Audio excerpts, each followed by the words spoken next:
Hello दोस्तों, स्वागत है आपका अपने YouTube channel read classes Soni ji Chomu पे। दोस्तों, राजस्थान की कला संस्कृति हम पढ़ रहे थे। उसमें हमारा टॉपिक था राजस्थान के प्रमुख संत और संप्रदाय, जिसका हमने पार्ट फर्स्ट और पार्ट सेकंड कंप्लीट कर लिया था। दोस्तों, अगर आपने वो वीडियो नहीं देखे हैं तो प्लेलिस्ट में जाकर वो वीडियो आप देख सकते हैं। उसके आगे का नया टॉपिक हम स्टार्ट करेंगे पार्ट थर्ड में, जिसमें हमारे नए संत है दोस्तों, संत राजा राम जी। दोस्तों, संत राजा राम जी की मुख्य पीठ कहाँ है? जोधपुर में। कहाँ है दोस्तों? जोधपुर में। और इनकी जो मान्यता है दोस्तों, वो कालवी पटेल समाज में अधिक है। कौन से समाज में? कालवी पटेल समाज में। दोस्तों, याद कैसे रखे? आप तो ये बताओ, सबसे बड़ा एजुकेशन प्लेटफॉर्म किन्होंने स्थापित किया है दोस्तों? तो उत्कर्ष क्लासेस जोधपुर ने स्टार्टेड किया है, चाहे वो ऑनलाइन हो चाहे ऑफलाइन हो। और उत्कर्ष क्लास जोधपुर के जो फाउंडर हैं, सीईओ है निर्मल जी गहलोत। वो राजा की तरह रहते हैं या नहीं रहते? रहते हैं।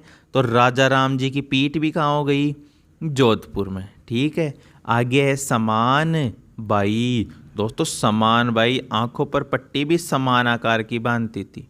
मतलब आजीवन अपनी आंखों पर इन्होंने क्या रखी थी दोस्तों? पट्टी बांधी रखी थी। और इनकी प्रमुख पीठ है अलवर में। कहाँ है दोस्तों? अलवर में। आगे है कर्मा बाई। भाई दोस्तों, कर्मा बाई छोटी मोटी बाई नहीं थी, ये तो भगवान को ही खिचड़ी खिला दी। आप तो टावरा नहीं कौन खिला सका। माँ अगर टावरा ने खिचड़ी खिलावे तो टावरा को नाक छड्डे ने, लेकिन आ तो भगवान ने ही काई खिला दी? खिचड़ी। अब मथा ना बात बोलियो थे, मान्या नहीं मान्या थे? बोलिया सर मैं तो ना माना। ना माना यानी नागौर। तो कर्माबाई की पीठ कहाँ है दोस्तों? नागौर में है। आगे आपके संत हैं, बहुत महत्वपूर्ण संत है, स्टार लगा लेना। संत रामचरण जी। दोस्तों, इनका जो जन्म हुआ है सोडा ग्राम टोंक में। और कब? 1720 में। याद कैसे रखिए भाई? रामचरण जी क्या पीते थे? सोडा पीते थे। क्या पीते थे? सोडा। और वो सोडा कितने रुपए का आता था? 1720 रुपए का आता था दोस्तों। कितने का आता था? 1720। इनका वास्तविक नाम था दोस्तों राम किशन। वास्तविक नाम क्या था? राम किशन। इनके गुरु की इनके ऊपर कृपा हो गई तो गुरु जी का नाम हो गया कृपा राम। इन्होंने एक ग्रंथ भी लिखा था, उसका नाम था अर्णब वाणी। कौन सी वाणी? अर्णब वाणी। दोस्तों, एकमात्र संत थे जो क्या थे? पटवारी थे। क्या थे? पटवारी। तो वे संत कौन थे जो पटवारी थे दोस्तों? तो संत रामचरण जी। रामचरण जी ने सवाई जयसिंह के दरबार में मंत्री पद का कार्य भी किया था।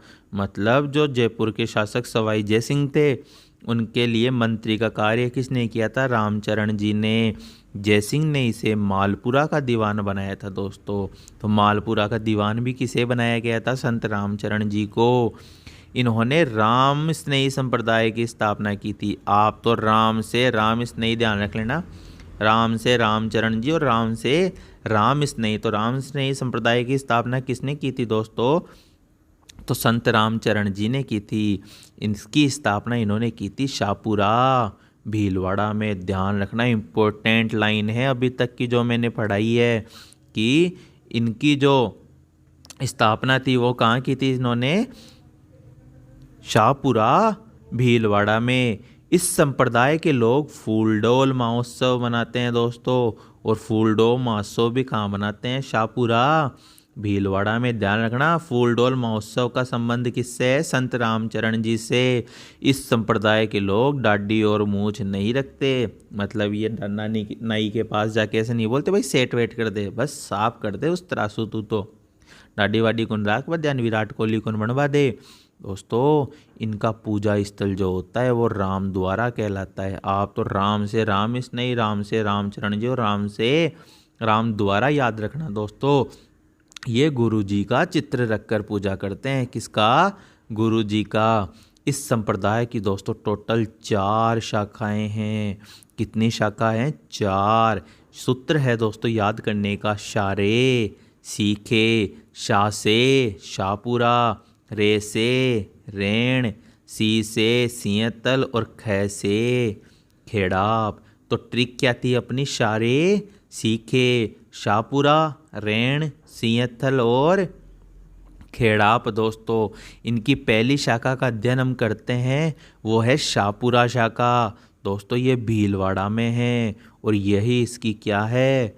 प्रमुख शाखा है। भाई प्रमुख क्यों नहीं होगी? क्योंकि यही तो इनकी क्या है?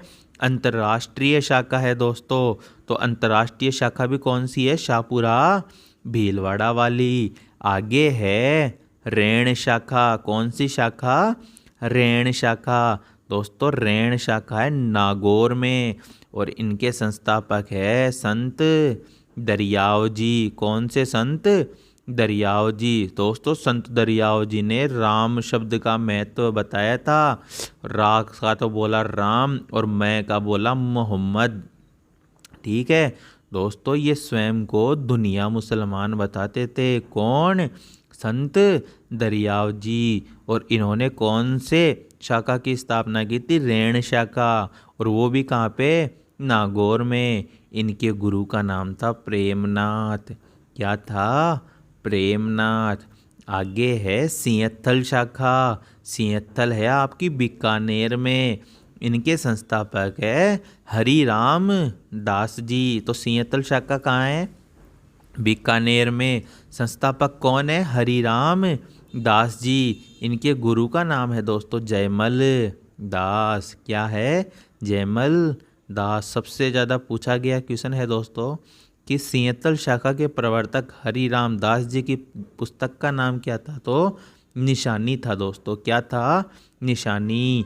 हरिराम दास जी ने बताया कि गुरु तो पारस से बढ़कर है और मतलब गुरु का जो स्थान है वो पारस से भी ऊंचा है। दोस्तों पारस एक पत्थर होता है जिसे बहुत पवित्र माना जाता है, उससे भी श्रेष्ठ इन्होंने क्या बताया? गुरु को बताया दोस्तों। आगे लास्ट शाखा है इनकी खेड़ाप और खेड़ाप शाखा है जोधपुर में और संस्थापक है रामदास जी। कौन? रामदास जी। और गुरु है इनके हरि रामदास जी।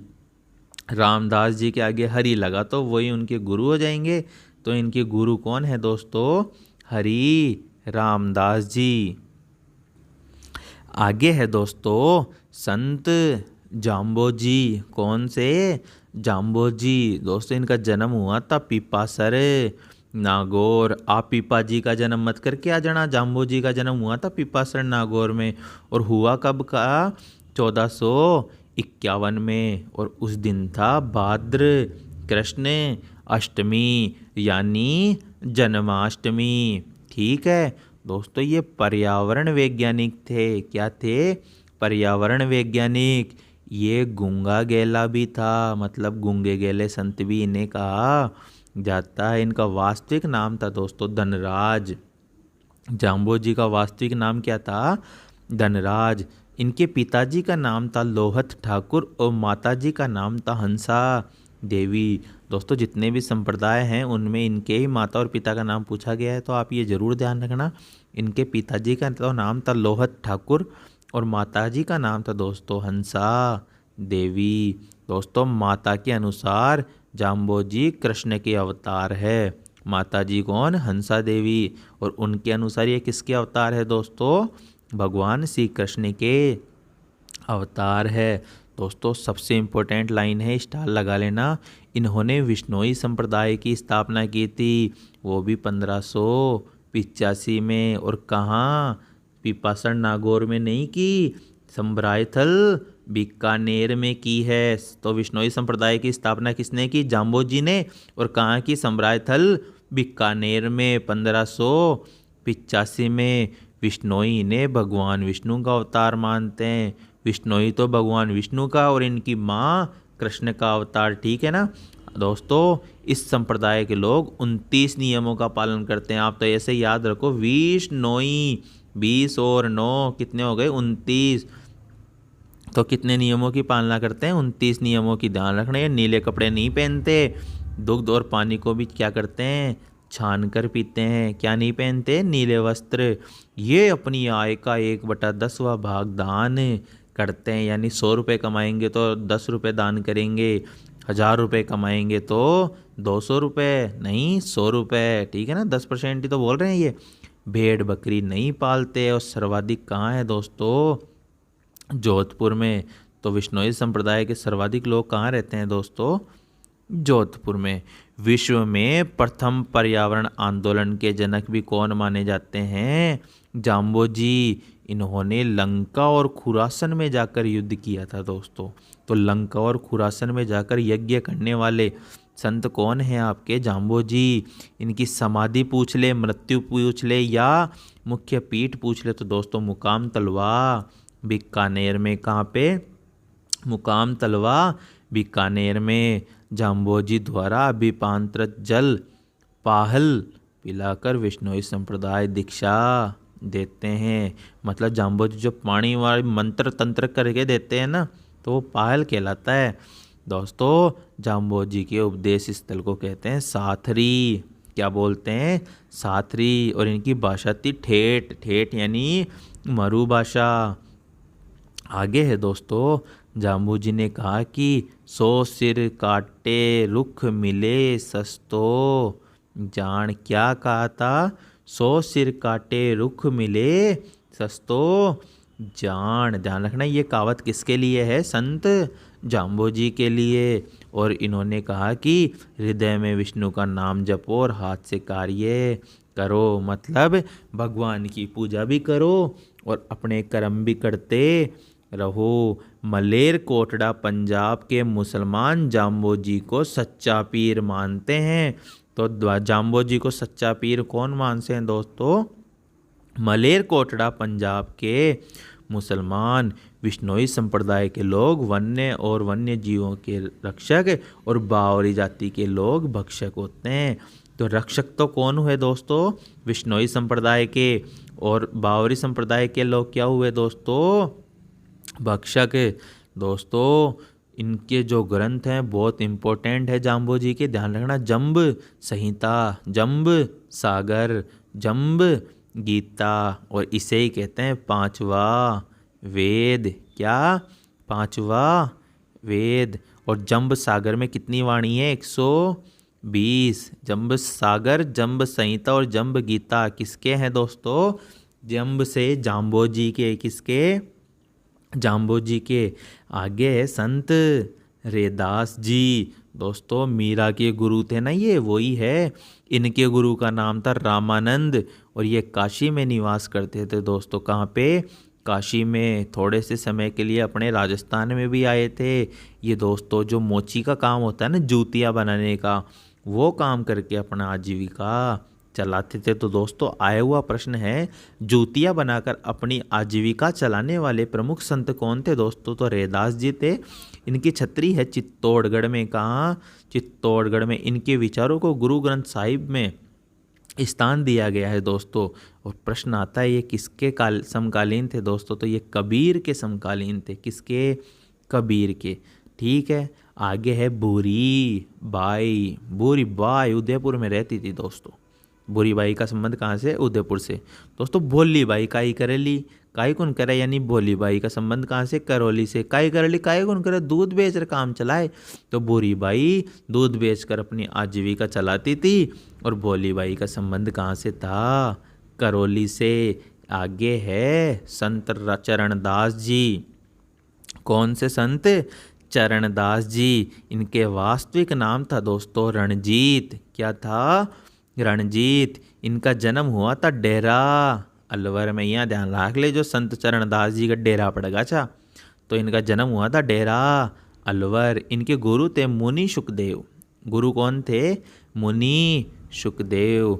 दोस्तों ये पीले रंग के वस्त्र पहनते थे और इन्होंने चरणदासी संप्रदाय की स्थापना की थी। चरणदासी संप्रदाय के लोग कितने नियमों की पालना करते हैं दोस्तों? 42 की।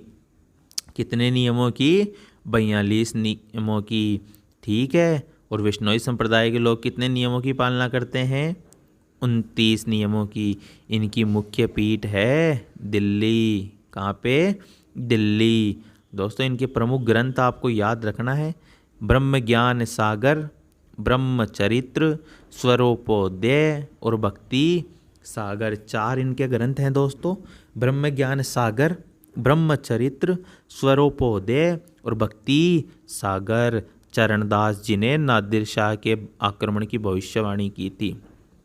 तो प्रश्न आता है, किस संत ने नादिर शाह के आक्रमण की भविष्यवाणी की थी दोस्तों?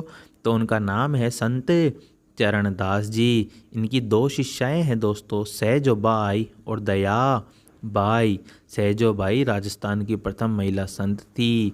कौन थी? प्रथम महिला संत। और इनकी पीठ है दोस्तों दिल्ली में, जहाँ पर रामचरण जी की है ना, वहीं इनकी पीठ है दोस्तों। ये दूसरी थी इनकी दया बाई, वो है डेरा अलवर। और दोस्तों दयाबाई, किसी का कान पकड़ोगे तो क्या आ जाएगी? दया। तो दयाबाई की पीठ कहाँ है दोस्तों? कानपुर में। कहाँ है? कानपुर में। आगे है गौरी बाई वांगड़ की मीरा। गौरी बाई को वांगड़ की कहा जाता है? मीरा। और जन्म कहाँ हुआ था इनका? डूंगरपुर में। कार्य क्षेत्र भी कौन सा है? डूंगरपुर बांस वाड़ा। डूंगरपुर के शासक शिव सिंह ने इनके लिए बाल मुकुंद मंदिर का निर्माण करवाया था दोस्तों। तो बांगड़ की मीरा किसे कहा जाता है? गौरी बाई। किसे कहा जाता है? गौरी बाई। राजस्थान की राधा किसे कहते हैं? मीरा बाई। लेकिन वांगड़ की मीरा किसे कहते हैं? गौरी बाई। दोस्तों फूली बाई जोधाबाई यानी कि लागची, मतलब फूली बाई का संबंध कहाँ से? जोधपुर से। फूली बाई जोधपुर। आगे संत नन्ही बाई। कौन सी बाई? नन्ही बाई। वो खेत में जाती थी, तो उनका नाम आपको पता चल गया होगा कहाँ से संबंध है इनका? खेतड़ी झुंझुनू से। इन्होंने स्वामी विवेकानंद को भजन सुनाया था दोस्तों। किसको भजन सुनाया था? स्वामी विवेकानंद को भजन सुनाया था दोस्तों। राजस्थान के प्रमुख संत संप्रदाय अपने कंप्लीट हो चुके हैं। वीडियो आपको कैसा लगा कमेंट सेक्शन में ज़रूर बताइएगा। अगर आपको ट्रिक पसंद आ रही है तो आप चैनल को ज़्यादा से ज़्यादा सब्सक्राइब करें और वीडियो को अपने दोस्तों के साथ शेयर करें दोस्तों। हम आपके लिए मेहनत कर रहे हैं, आप हमारा फुल सपोर्ट करें। आपका अपना मनीष, रीड क्लासेस, सोनी जी, चोमू।